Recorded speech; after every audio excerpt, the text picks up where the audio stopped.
Oh, here we are. We've got the pre-composting bin in action. I don't want to bend this down too far, but if you can see, we are up to at least 110, 14. Oh, too bad I can't get you to see those numbers. Anyway, I can't really, I've got a hole there. So I suppose, so there you go. I'll show you what's going on. One thing I very much dislike about, I need to get a nice clean fleece. This is greasy and we have got heat all the way up to here and there is steam coming off. I suppose I'll take this out and I'm going to show you basically how I did it. Kind of would like somewhere clean to take the fleece out, but we'll set it on the floor, which actually what I'll do is I'll just pull this fleece over to this side. Full fleeces usually hold together pretty good, so as you can see, all right. Woo, so I will show you. Here is my coil for my oxygen. So I hadn't put the oxygen on yet because I kind of felt like, since it wasn't warmed up very much like last night, that it was still plenty aerobic. The bacteria weren't multiplying like super fast. So now that we've got the heat, we know there's reproduction going on in there.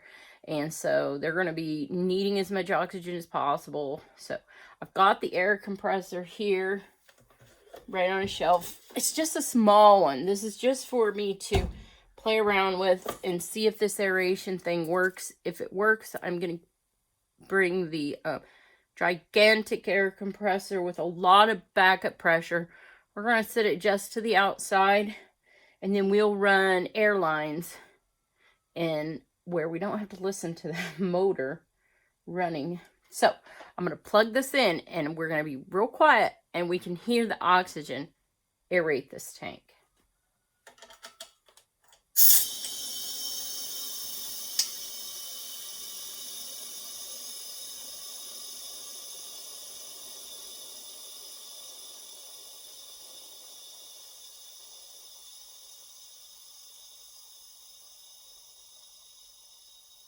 So definitely just added some airs in here.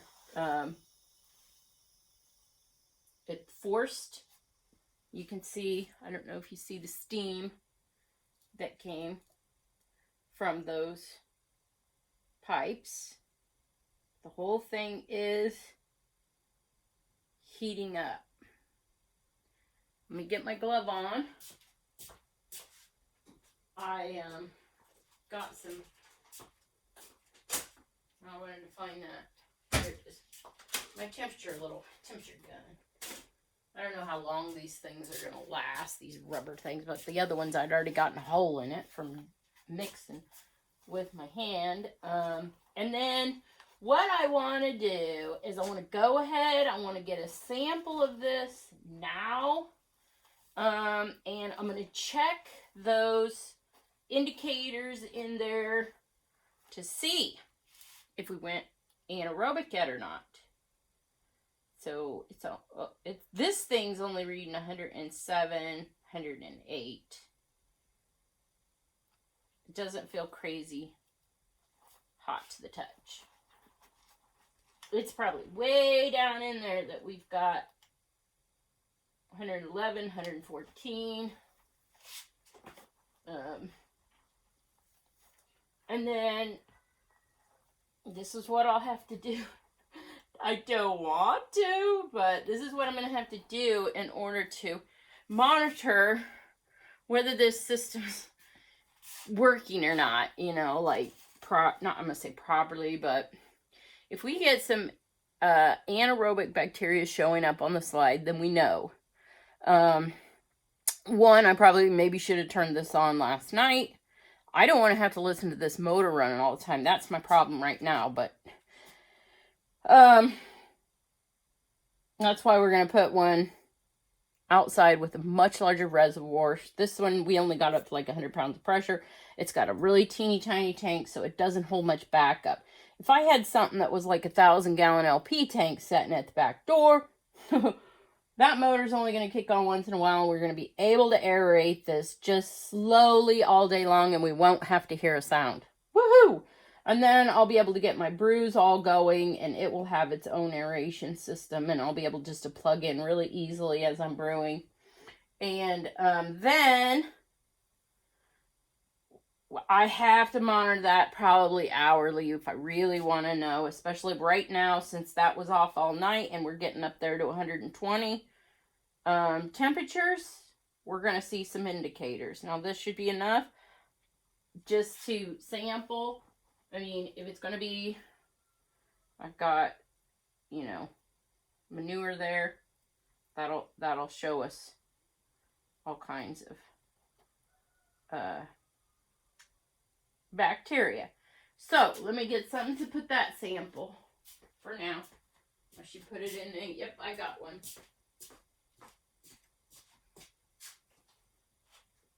So what I'm going to do is, it's a dry sample, but it's plenty wet. We're going to check our moisture level here. It's plenty wet, so see, that's easy to take off, but it's also thicker. So what I was saying was my other glove already I like to really, I use my hands, and I like to get in here and mix and turn. Okay. So this really isn't too deep, so I feel like, and it's very, the porosity is really good right now. It hasn't broken down and closed all air gaps. So I probably could have added one more batch of that. We were going to check the moisture level. Okay, so we get a small amount, and then we just kind of squeeze to see what we got. What we're looking for is about 1 drop to come out. I'm using my left hand. Okay, we're going to get a drop. We're actually getting a few drops, so our moisture is a little high. So that's okay. We're probably going to have some other things yet absorbing some. But also, you see the steam rolling off. Okay, so we're going to be losing some of our... So did you... Also, the reason I have this on here, I know it's going to hinder our amount of oxygen getting to it. But I want this, since I'm trying a no-turn method, then I want and need this top layer to get as hot as regulations require in order for it. And also we want to kill those weed seeds. So that's what this is about. We're going to have that layer on top that's going to help heat this up down below. We're not composting this because it's above, and I'm keeping this clean with that burlap. And then that way the bottom layer is going to be able to get hot enough to pass the regulations for composting. Okay. All the surface is, hopefully. I mean, this is, I'm sure, going to hold in enough. We'll check it. It's not even quite up to temp yet. We got to get up to 130. And at 130, we leave it for 3 days. If we get up higher, 155 maybe, I think, or 150, then we turn it 48. No, 12, 24, 36, 20, 24, and I think 165. No, 165 is 24, so I don't know which one is 2 days. There's 3, 2, and 1. So 150 must be the 2 days. 130 is 3 days. Okay, right. Okay, let's tuck it all back in. And, oh, I have to find the opening for our big, tall, okay, I put it right here at the riser so it'd be easy to find. Wanted it off to the side of the riser. And then we can put that big thermostat in here. So that's going to get us a little lower, kind of to the core of this whole heat set up. I'm hoping the whole thing is basically core. But, okay, so she's flying up there. And then we'll pack this in and around again. Just to make sure we don't lose any heat so our weed seeds get killed at the top layer. Okay? And pathogens and, you know, all that other yada, yada, yada. So we're only at about 100 now. At a different location. There will be hot spots in the beginning. It looks like down deeper might be a little hotter. But you can just check that. So we got to monitor this. Once we get it into the 130, we start the clock for 3 days. And then during the day, if it goes clear up to 150, then we say, okay, we only got to wait 2 days. And it's done as far as taking care of the pathogens and the weed seeds. But if we want the breakdown process, we can leave it longer. Just as long as we keep it aerobic. So, now, if it gets up to 165, then 24 hours, we got to get her turned. Any hotter, like 175, turn it now. Just turn it now so it doesn't spontaneously erupt into flames. Okay, anyway, that's it for this little segment of the pre-composter.